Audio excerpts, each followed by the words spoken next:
বৈশ্বিক সংকট দেখা দিলে একজন মুসলিম হিসাবে আমাদের করণীয় কি? খুবই গুরুত্বপূর্ণ একটি প্রশ্ন। বৈশ্বিক সংকট দেখা দিলে একজন মুসলিম হিসাবে আমাদের উচিত হলো সর্বাবস্থায় আল্লাহর কাছে তওবা ইস্তেগফার করা, আল্লাহর দিকে ধাবিত হওয়া। আমরা অনেকেই অনেক বেশি আতঙ্কগ্রস্ত হয়ে যাই। ঈমানদার, তার মধ্যে ভয় কাজ করতে পারে, কিন্তু সেটা আতঙ্কের লেভেলে চলে যাওয়া কিংবা নৈরাশ্যের পর্যায়ে পৌঁছে যাওয়া, এটা কোনো অবস্থাতেই ঈমানদারের সঙ্গে শোভনীয় নয় বা ঈমানদারের জন্য এটা কাম্য নয়।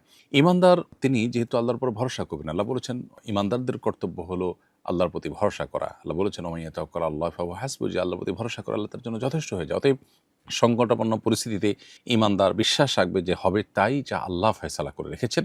বিধায় আল্লাহর উপরে ভরসা থাকবে আর নিজে সংকটাপন্ন পরিস্থিতিতে দৃঢ়পদ থাকার জন্য, টিকে থাকার জন্য প্রয়োজনীয় উদ্যোগ গ্রহণ করবেন।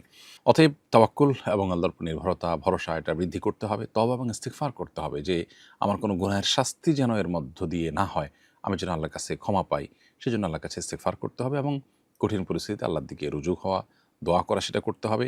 এবং সেই সাথে বৈষয়িক যে বিষয় আছে সেগুলোর জন্য জাগতিক প্রচেষ্টা তাকে করতে হবে। ধরুন দুর্ভিক্ষের ঘন ঘটা শোনা যাচ্ছে বা আশঙ্কা থাকছে, তাহলে তিনি খাদ্য চাষাবাদ করবেন, ফসল চাষাবাদ করবেন, ফল ফসল করবেন এবং চেষ্টা করবেন সর্বোচ্চ নিজে এবং সমাজের মানুষকে কিভাবে রক্ষা করা যায়। শুধু নিজের বাঁচার জন্য তিনি যদি আখের গোছান, তো সেটা অবশ্যই এই মুহূর্তে কোনো মুসলমানের জন্য কাম্য নয়, কোনো ক্ষেত্রে সেটা নাজায়েজ।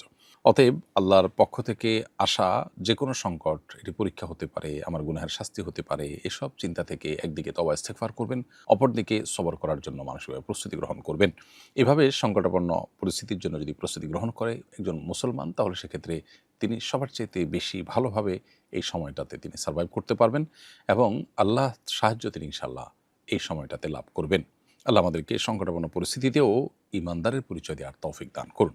একজন পুরুষ কতটুকু রূপা ব্যবহার করতে পারবে? উত্তর হলো, পুরুষের জন্য স্বর্ণ ব্যবহার করা তো নিষিদ্ধ। স্বর্ণ ব্যবহার অনুমোদন শুধুই রয়েছে নারীদের জন্য ইসলামী শরিয়াতে। আর পুরুষরা রূপা ব্যবহার করতে পারবেন সেটাও রূপার আংটি সর্বোচ্চ 3.374 গ্রাম পর্যন্ত, অর্থাৎ 4 গ্রামের নিচে। তাহলে এতটুকু যদি হয় তাহলে সেটা তিনি ব্যবহার করতে পারবেন। এর বেশি যদি হয় তাহলে শরিয়া দৃষ্টিকোণ থেকে সেটাও ব্যবহার করা একজন পুরুষের জন্য জায়েজ হবে না। মূলত সাজসজ্জা এবং অলংকার ব্যবহারের এই অনুমোদনটা শরিয়া মেয়েদের জন্য রেখেছে। পুরুষের জন্য কারোর দাঁত অথবা কারোর আংটি এটি রূপার বাধ্য হলো, ব্যবহার করতে হলে সেক্ষেত্রে শরিয়া সীমানা নির্ধারণ করে দিয়েছে যে এতটুকু করা যাবে 3.374, এর মধ্যে যদি হয় সেটি ব্যবহার করা যাবে পুরুষের জন্য, আর এর বেশি হলে পুরুষ এটি ব্যবহার করতে পারবেন না। আমি জানি জন্মদিনের কোনো দিবস পালন করা উচিত নয়, কিন্তু আমার জন্মদিনে আব্বু বাড়িতে ভালো খাবার দাবার আয়োজন করেন, আত্মীয়স্বজন ও প্রতিবেশীদের দাওয়াত করেন, এতটুকু আয়োজনও কি ইসলামে বিরোধী হবে? যদি শরিয়া বিরোধী সেরকম কোনো কিছু না হয়, শুধু খাওয়া দাওয়া হলো, শুধুই আনন্দ হলো, তাহলে সেক্ষেত্রে এটা মুবাহ হতে পারে। কিন্তু মনে রাখতে হবে যে জন্মদিবস পালনের এই কৃষ্টি মূলত প্রকৃতি পূজারী প্যাগান বা অগ্নিপূজকদের থেকে এসেছে। ফলে একজন মুসলমান তাদের কৃষ্টিকে অনুসরণ করা থেকে বিরত থাকা উচিত, সেটি আমাদের মাথায় রাখা দরকার এবং এ ধরনের অনুষঙ্গ পরিত্যাগ করতে পারলে ভালো। কওমি মাদ্রাসায় নতুন শিক্ষাবর্ষ শুরু হলো। আমি এবার দাওরায়ে হাদিসের শিক্ষার্থী। এবছর কিভাবে কাটালে ফায়দাজনক হবে, আপনার নসিহা কামনা করছি। ধন্যবাদ আপনার এই প্রশ্নের জন্য প্রিয় শিক্ষার্থী ভাই। প্রথম কথা হলো যে আপনি দাওরায়ে হাদিসের শিক্ষার্থী, আমি আপনাকে নসিহা করব সোশ্যাল মিডিয়া থেকে সম্পূর্ণরূপে সম্পর্ক ছিন্ন করার। আপনার কর্তব্য হবে আপনি পরিপূর্ণভাবে ইলমের প্রতি মনোযোগী হওয়ার।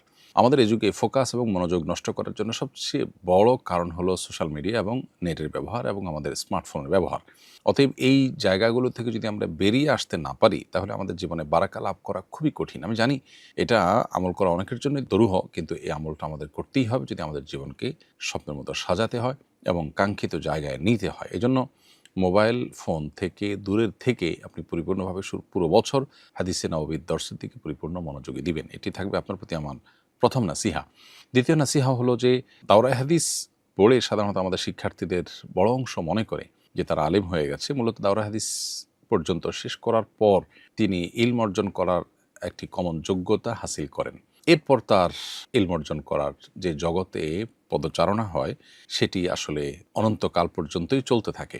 মূলত দাওরায়ে হাদিসের পর মিনিমাম 5-7 বছর যদি খুব নিবিড়ভাবে পূর্ণ মনোযোগের সাথে কিতাবের পাতায় দক্ষ ওলামা ইকরামের অধীনে যদি আপনি পড়াশোনা করেন, আপনার যে সাবজেক্টের প্রতি আগ্রহ বেশি আছে সেই সাবজেক্টের প্রতি আপনি মনোযোগী হন এবং প্রচুর পড়াশোনার মধ্যে ডুবে থাকেন, তাহলে দিন শেষে আপনার দ্বারা উম্মাহ হয়তো কিছু ফায়দা পাবে ইনশাআল্লাহ, আপনি নিজেও ফায়দা পাবেন। শুধু দাওরায়ে হাদিস পড়ে যারা মনে করেন যে আলিম হয়ে গেছে বা তিনি দাওয়াতি কাজ করতে পারেন, এবার তিনি ফিল্ডে যেতে পারেন, আমি মনে করি তারা ভুলের মধ্যে আছেন এবং এর ফলশ্রুতিতেই কিন্তু সমাজে আসলে সেই রকম আলেম তৈরি হচ্ছে না যারা আসলে সমাজকে সেভাবে পরিবর্তন করতে পারে, তাজদিদি বা সংস্কারমূলক কাজ করতে পারে, উম্মাহ তাদের থেকে ফায়দা পেতে পারে, সমাজে প্রভাব বিস্তার করে সে অর্থে যাদের প্রভাব বা ফায়দা দীর্ঘমেয়াদী হয়, স্থায়ী হয়, এরকম আলেম খুব বেশি তৈরি হচ্ছে না। এজন্য আমি আপনার প্রতি দ্বিতীয় নাসিহা করব, দেওয়ার হাদিসের পরও দীর্ঘকাল পড়াশোনা, অন্তত ৫-৭ বছর এক নাগাড়ে পড়াশোনার মধ্যে মনোযোগ দিবেন।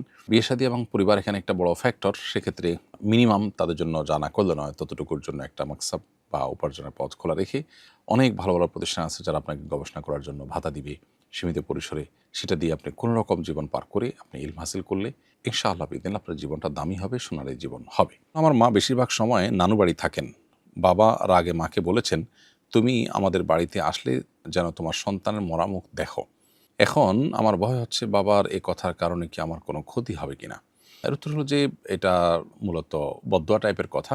এ ধরনের বদদোয়া করা যদিও নিষেধ এবং এর কারণে আপনার ক্ষতি হবে এমনটি মনে করবার কারণ নেই। কারণ হলো কোরআনে কারিমে আল্লাহ তাআলা বলেছেন, ওয়ালাউ ইয়াজ্জালুল্লাহু আশ-শাররা ইসতা'জালহুম বিল খাইরি লাকুদিয়া ইলাইহিম আজালুহুম। অর্থাৎ মানুষ খারাপ চিন্তা বা খারাপ দোয়া বদদোয়া যখন করে, এটা যদি এরকম দ্রুততার সাথে কবুল হয়ে যেত যেরকমটি ভালো দোয়া করলে কবুল হয়, তাহলে মানুষ শেষ হয়ে যেত। তো এই জন্য আশা করা যায় আপনার বাবার এই বদদোয়ার কারণে আপনার খুব একটা ক্ষতি হবে না। তবে আপনার বাবাকে বোঝানো উচিত যে এই ধরনের বদদোয়া করা অনুচিত। একজন ইমানদার যার সে আসলে প্রত্যাশা করে না, সে মুখে সেরকম জিনিস বলা, এটা তার জন্য শোভনীয় নয়। আমার বিয়েতে পুরো বাড়ি এবং বাড়ির আঙিনা আলোকসজ্জা করতে চাই, কোনো গান কিংবা অন্য কিছু হবে না, এতটুকুই করতে পারবো?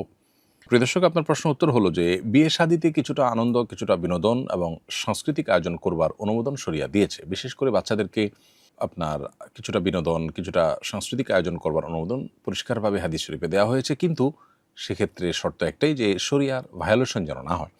বিয়ে বাড়িতে আমাদের দেশে আলোকসজ্জা করা, একটু লাইটিং করা, একটু আলোকিত করা, এটা আমাদের সমাজে বিবাহকেন্দ্রিক সাংস্কৃতিক আয়োজনের অংশ।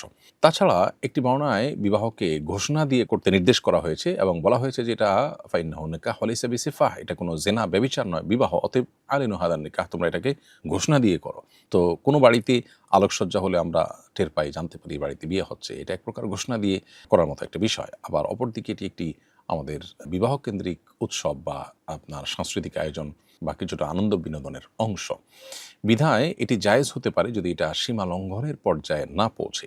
অনেক এলাকাতে দেখা যায় যে নিজের ভিটে বাড়ি বা জমি জমা বিক্রি করে, বা ভিটে বাড়ি বিক্রি না করলেও জমি জমা বিক্রি করে বা ধার দেনা করে অনেক সময় সুদি লোন নিয়ে দেখা যায় বাড়ি থেকে নিয়ে মেইন রোড পর্যন্ত দীর্ঘ পথ আলোকসজ্জা করা হয়। এটা অবশ্যই অপচয়ের মধ্যে পড়বে এবং এটা নিষিদ্ধ হবে।